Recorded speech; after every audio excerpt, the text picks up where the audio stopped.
Good day, grade 11 students. This will be our next lesson related to family structures and legacies. So before we start, let's have a short activity. Kindly answer this one to your notebook.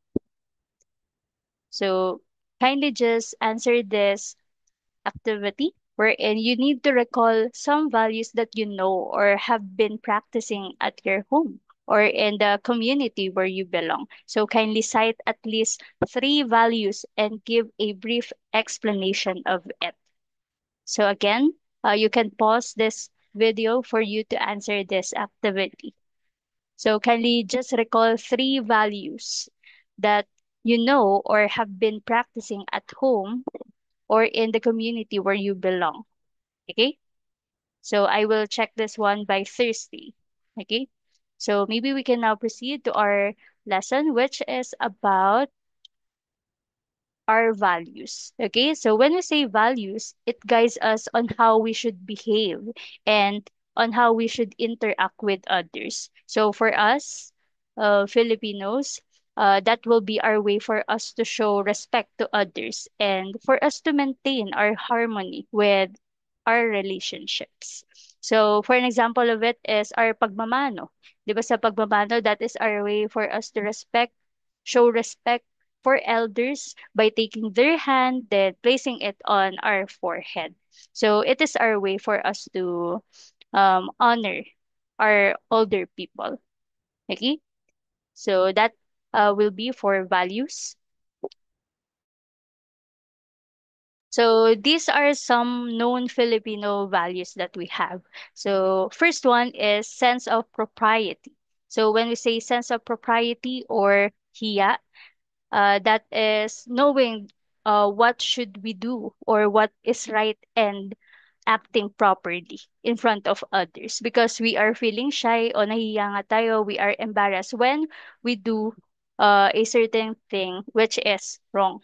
Okay? So for an example, nahihiya tayo kapag sumisigaw tayo sa isang tahimik na lugar. O kaya, di ba kapag inaalok ka daw, may kasabihan na kapag inaalok ka ng pagkain, dapat sa unang alok tatanggi ka. Okay, dapat daw sa pangatlo doon ka maaring kumuha nung binibigay na pagkain. So that will be our sense of hiya or propriety. Okay? So that is our first value. The second one is pakikipagkapwa-tao. So when you say pakikipagkapwa-tao, you will be kind and understanding. You will show empathy to others. So you will treat people well and consider also their feelings. That will be pakikipagkapwa-tao. So for an example, yung kaibigan mo ay malungkot. So you will try to listen to them, ano ba yung dahilan, and you will try to comfort them. Okay? So, you will put yourself to their shoes kung ano ba yung nararamdaman nila without any judgment kapag nakikinig ka. Okay? So, that is pakikipag kapwa-tao. Next one is Filipino value, which is hospitality. So, dito tayo pinakakilala, tayong mga Filipino, lalo na yung mga, halimbawa, yung mga foreigner na pupunta sa ating bansa. So, ito yung pinaka napapansin nilang good characteristic of Filipinos. So, when we say hospitality, Filipinos are known for it because we are too very welcoming and kind to our guests. So these values means we will try to make our guests feel at home kapag pupunta sila sa lugar natin and we will treat them with respect. So for an example, 'di ba someone visit your house, then we offer food, 'di ba kapag may mga bisita tayo and make our guests comfortable. So that is hospitality. Okay? Next.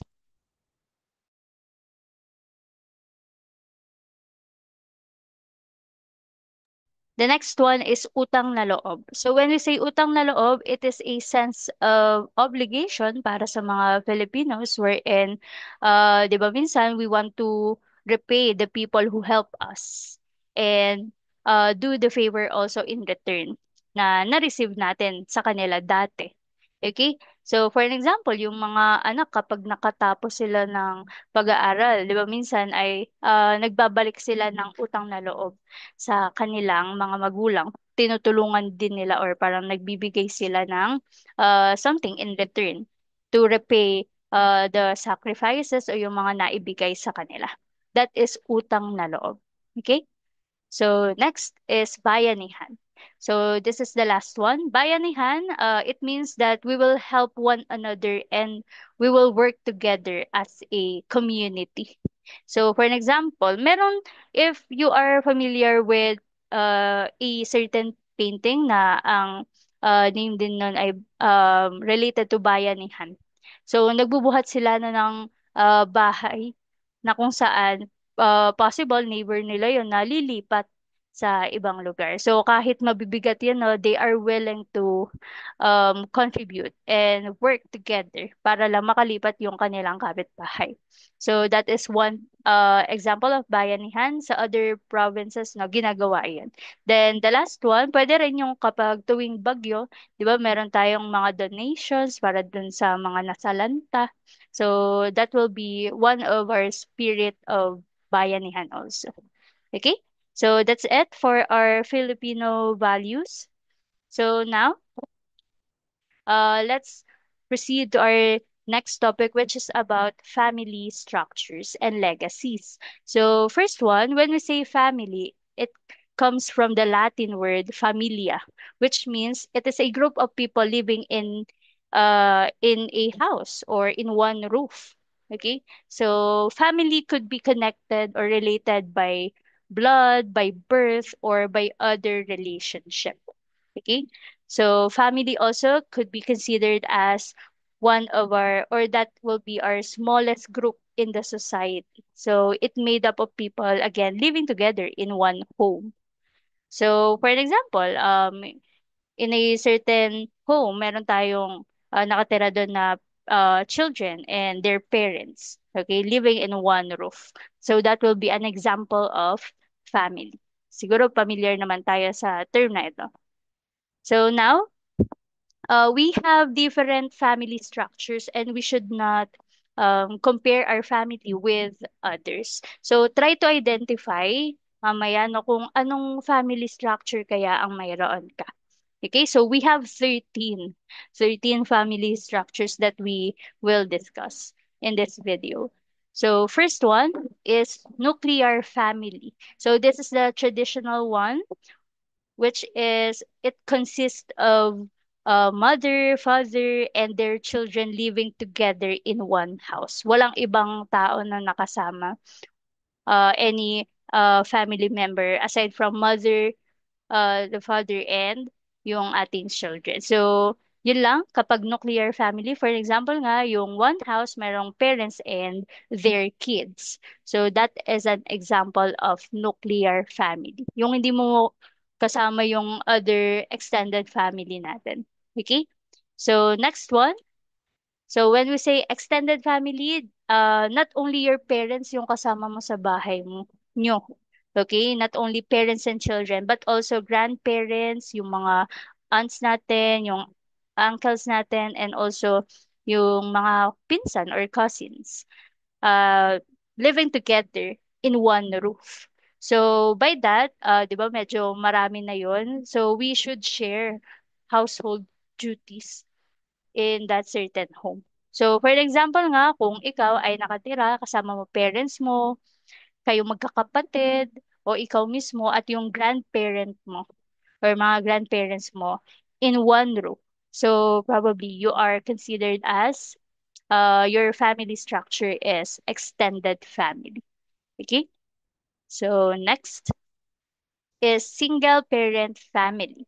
So, when we say single parent family, this kind of family is consists of one parent and their child or children. Again, it includes one parent and their child or children.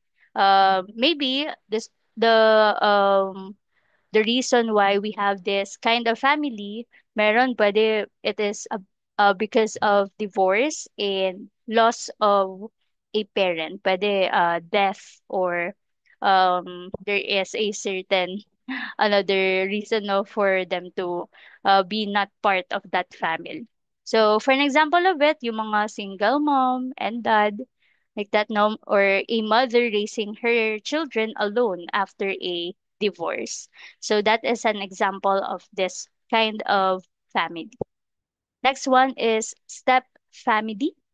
So when we say step family, merong two parents na meron na silang anak from their past relationship. So yung mother, meron na siyang anak, no, dun sa ating sa kanyang first relationship bago niya ma-meet yung husband.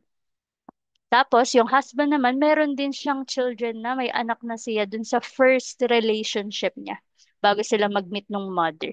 So, by that, there are two parents na may anak na or children on their past relationship, but due to divorce or pwede nag-remarry sila, as they remarry, they bring their children together, okay, from both sides, from previous relationship.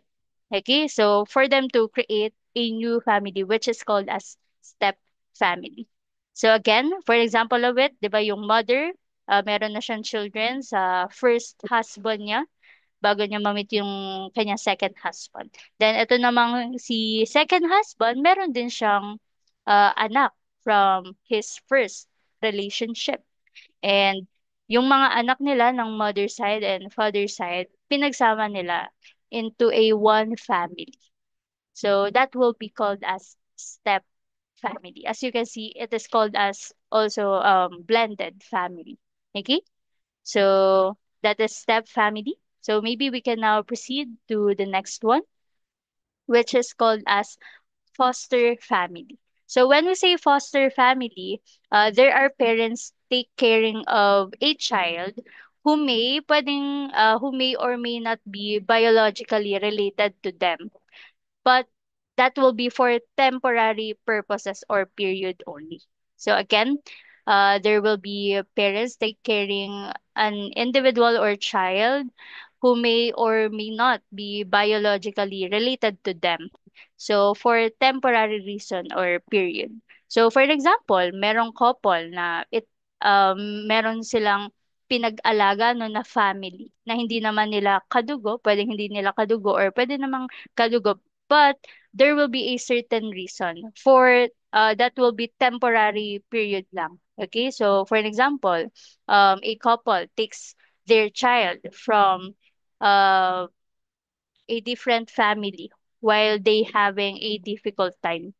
So still, babalikan pa rin nila yung anak nila from that foster family. Okay, after that specific difficult time. Okay, so hindi pa mapupunta dun sa foster family yung pinaalaga nilang anak. Okay? Then next is adopted or adoptive family. So sa adopted, from the term adopt, those individuals or parents, they will legally adopt a child. So they may or may not be biological connected to that child. So for an example, yun nga, merong couple, they adopt a child who was born to another family. So hindi siya katulad nung sa foster family na parang sa foster pinaalaga lang, no? But still, kukunin pa rin yan after a certain period. Pero itong sa adopted, they will be legally, no? That child will be legally adopted. Okay? And will be considered there that two or couple as that child's parent. Okay? So next, you can try to identify kung what type of structure yung mayroon ka or yung iyong family. So next is number 7. We have biracial or multiracial family. So in biracial or multiracial is we have parents that come from different racial backgrounds. Okay, we have different races. So, yung dalawang parents na magkaiba sila ng pinanggalingang lahi or race. So, for an example, yung Filipino mother, then an American father, nagkaroon sila ng anak. So, that will be bi. When we say bi, di ba, it means two. It will be called as biracial family. Okay? So, because we have, di ba, we have two races that we've mentioned, such as Filipino and being an American. So next is number 8 is transracial adoptive family. So when we say transracial adoptive family, parents adopt a child from a different race, okay, than their own. So yung mag-a-adopt sila pero ibang lahi naman, hindi katulad ng kanilang pinanggalingan. So or their own race. For example, yung mga merong American parents, they adopt a Filipino child. Okay? So, by that, di ba, hindi naman parehas na kanilang pinanggalingan na race. Okay? So, that will be called as transracial adoptive family. Okay? So, meron ba dito? So, maybe we can now proceed with number 9. So, when we say conditionally separated family, there are separated parents. Okay, one family member lives separately. Okay, but there is a specific reason, hindi naman for divorce na. Okay, because kaya sila nag-separate because of work or meron no na because of hospitalization. Okay, so for an example, a family lives together except their father na nasa abroad for work. Okay, so still that will be for that family and there is a certain condition kaya sila separated. So based on the example that will be related to work. Okay? So still hindi pa naman hiwalay no. There is just a condition. Still that will be for their family.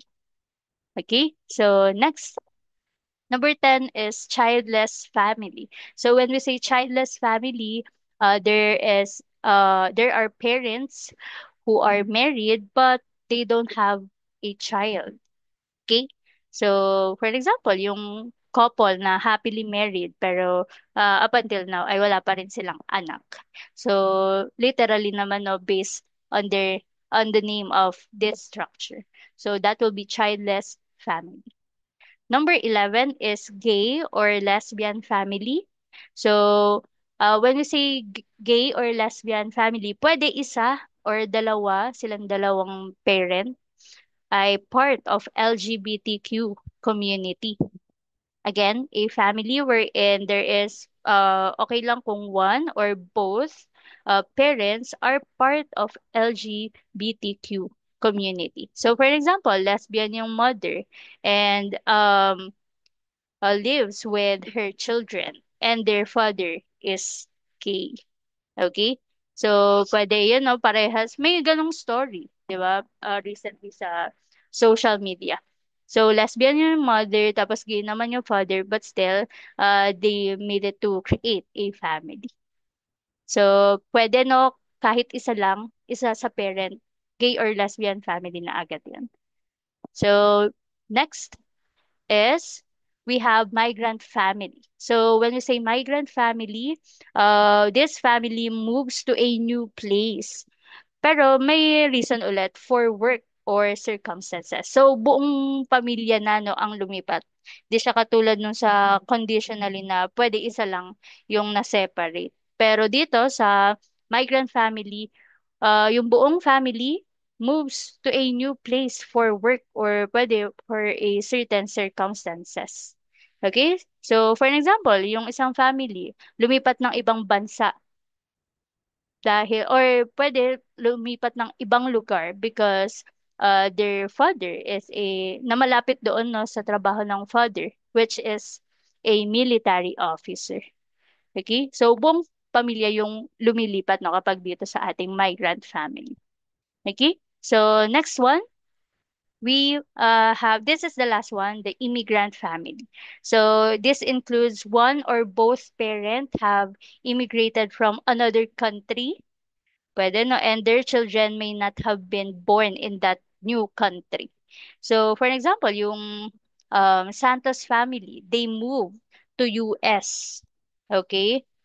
And pwede yung kanilang parents, okay, are already um already there. So bago sila dumating. So yung mga anak nila.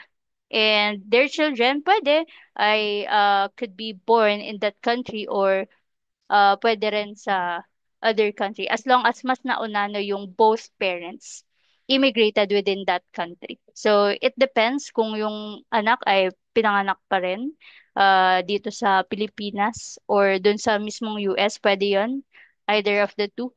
Basta yung dalawang parents, they are both immigrant na to the other country. That will be considered na as immigrant family.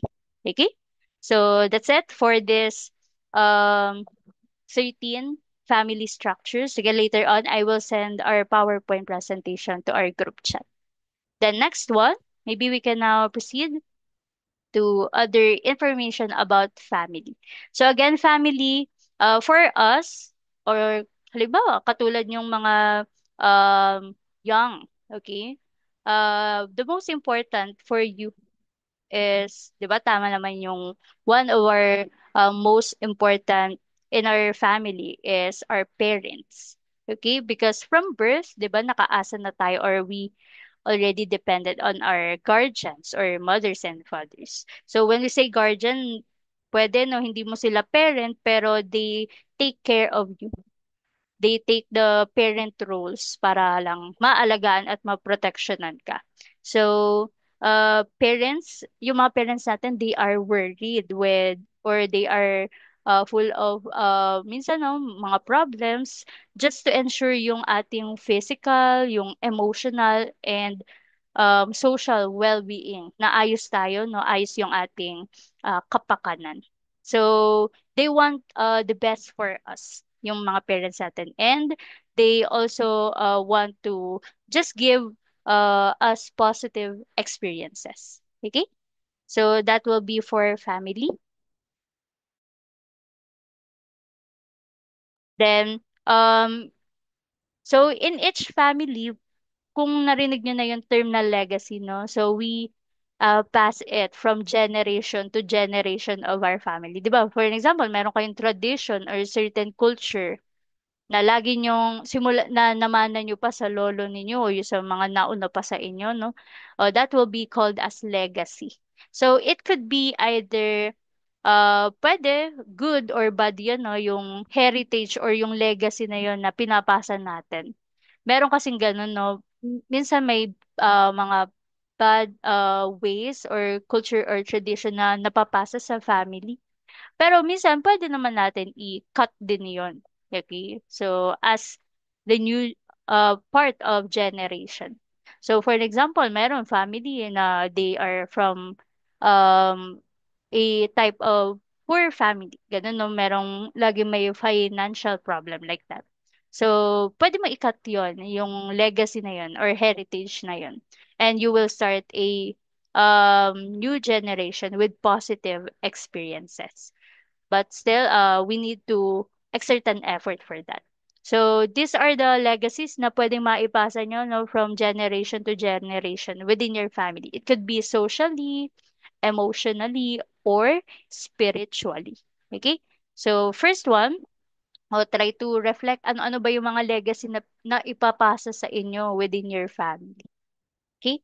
So, first one, meron tayong tinatawag na emotional legacy. So, sa emotional legacy, 'di ba, kapag yung children, halimbawa, lagi sila nakakaramdam na they are secured and stable with their family. Okay, they are always feeling love and safety. So, probably that individual is strong emotionally. Pero kung mapapansin nyo naman yung iba, nag-struggle to overcome their negative emotions, siguro yung family nila minsan, di ba, meron din talagang um, meron talagang mga negative, okay, negative emotions din na, na ipapasa. or that is the emotional legacy na naipapasa from generation to generation. Halimbawa nun, 'di ba, yung mga meron dati ay sobrang strict yung pagkaka-discipline sa mga bata noon. Halimbawa, talagang sinasabihan ng mga direct, no, na masasakit na salita just to grow, mga ganun, no? Or hindi masyado na-appreciate, mga ganun. Minsan, naipapasa yon up until to the next generation. Kaya minsan, di ba, parang ang mapapansin mo yung isang bata, ang baba ng confidence. So, siguro hindi laging yung pinanggalingan niyang environment. Hindi lagi siyang nabibuild up or parang napupuri or hindi rin uh, mapagkakatiwalaan yung kanyang environment. So, hindi lagi namimit yung kanyang needs. So, pwedeng ganon. So, for an example also, child grew in a supportive family. 'Di ba? Parang kapag feeling ng anak ay laging may sasalo sa kanya, mga ganyan. So, that will be, yung batang iyon will grow confidently and happy. So, dapat nga daw yung bahay natin, no, ay 'di ba tahanan, tahan means 'di ba hihinto ka na sa pag-iyak. So dapat resting place natin yung bahay natin. 'Di ba tatahan tayo sa pag-iyak mula do sa problema sa labas. 'Di ba marami kayong ginagawa sa labas. Dapat pag-uwi nyo ay resting place nyo na yung inyong bahay. So that should be the emotional legacy that we have. Okay? So hindi lahat may ganon. Minsan, yung ibang family, pag uwi, di ba, may mga nagsisigawan, mga ganyan. So, you can break that emotional legacy. You can start with giving positive or creating positive environment at your home. Okay? So, maybe we can now proceed with the social legacy. So, sa social legacy, this will be on how your parents parang kung paano kayo pinalaki on how you will relate with others to gain, 'di ba tayo ay kumokonekta sa iba para o nakikipag-usap sa iba, nakikipag-interact. Minsan, for us to gain insights also, natututo tayo kapag tayo nakikipag-socialize. Iba pa rin, no? Oo, may mga, minsan may introvert na gusto niya ay mag-isa lang, pero there will be learning, no, kapag nakikipag-socialize kayo. Matututo kayo sa mga social skills, yung mga insight, paano ba nila nakup yung specific problem na kapag nangyari yun sa buhay mo, ay pwede mong i-apply. Okay? So, yung iba, you can relate with your family members, your teachers, yung mga kaibigan mo, or within the community. So, dapat we should get along with others. Hindi lang tayo more on academic subjects or academically. Pero still balance, ano? Yung iba kasi more on interact with friends nila, with their classmates, di na nag-aaral. Okay? So, dapat balance iyon. So, we should also prioritize our studies. So, for an example, there is a child, um, so nakikipagkilala pa rin siya, no, sa iba. That's why natututo siya kung paano isolve yung conflict na yon. Okay, na naranasan ng kaibigan niya, natutuhan niya doon. Okay, so by that, 'di ba, we can gain insights from our friends or social skills kapag nakikipag-interact tayo with other individual. Okay? So the last one will be the spiritual legacy. So when we say spiritual legacy, ito daw yung sa lahat ng family, yung pinaka-list na pina-prioritize. Parang sa tingin nila, hindi naman kailangan pang um, ipasa ito kasi pwede naman na naturally, no, because it was, 'di ba, si God not literally hindi natin nakikita, pero we can feel him. So um they try to make it list in priority, most of the Filipino or most of the families daw. So but still, parents need to take the initiative. Dapat yung parents natin yung mag-initiate for us to know God. But if ever may mga ganong family na hindi nagsisimula sa kanilang parents yung initiative for them to know God, pwede galing na sa'yo. You will start your spiritual legacy. Baka pwede galing sa'yo, no? Or starting sa'yo. Okay? So, for us to present our faith. So, kasi dapat, alam nyo na meron tayong mga unseen realities. Meron tayong mga battles spiritually, not only in physical realm. Meron yun, may specific Bible verse yun na yung the real battle is not just within the physical world. Meron ka ring battles spiritually.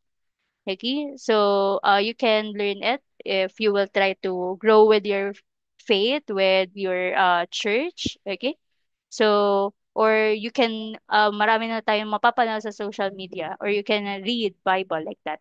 So parents also need to encourage their whole family to attend church. Okay, for us to hear some promises of God, 'di ba? Kapag pakinig kayo ng ganun, mas mamamotivate kayo. O kaya malilesen yung burden nyo. Halimbawa, may worries kayo.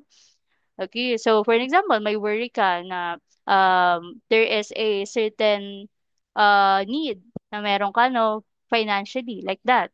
Okay, or need mo sa school. Then, may nabasa ka na Bible verse. Sabi, God will provide, like that. So, malilesen yung worries mo. But still, we need to exert effort pa rin, no, to get that specific thing that we want to. So, by that, 'di ba, kapag spiritual legacy, pwede yun naipasa sa inyo na God is personal. Okay, when you say God is personal, talagang may care siya sa iyo. Kung ano yung gusto mo, talagang alam niya yan. May specific Bible verse yun na kahit hibla ng buhok mo, alam niya yung number ng strand ng hair mo, alam ni God. Okay? So, may care siya sa'yo. May care nga daw siya. Nasa Bible yun, may care nga siya sa mga ibon o sa mga bagay na nasa paligid natin, mga bulaklak. Sa'yo pa kaya na ikaw ay special na ginawa ka ni God? Oo, lahat tayo ay, di ba? We are made by God. Kahit ano pa yung ugali mo. Okay, so God loves. So that is one of the spiritual legacy that we should receive. Kung wala man ganun sa ating family, pwede mong simulan yun. Then you can influence your family to have this type of spiritual legacy. Okay? So we can do spiritual activities, di ba? Like attending uh, activities to related to church, ganyan, no, praying, devotion, like that. So by that, we can also have this type of spiritual legacy in our family. Okay, so that's it for our third lesson. Then on your notebook, I will send a file later on, which is entitled Lesson 3 task. And kindly just write your answer within your notebook, and your notebook will be submitted by Thursday pa naman. Okay, so take your time to answer up until Wednesday. Okay, and submit it by Thursday. So that's it. If you have any question on our related to our discussion today, feel free to chat on Messenger. Sige, huwag mahihiya. And we will have a review also related to this lesson by Thursday for me to check kung nanood ka talaga. Okay? So that's it. Thank you, grade 11 students, and have a nice day.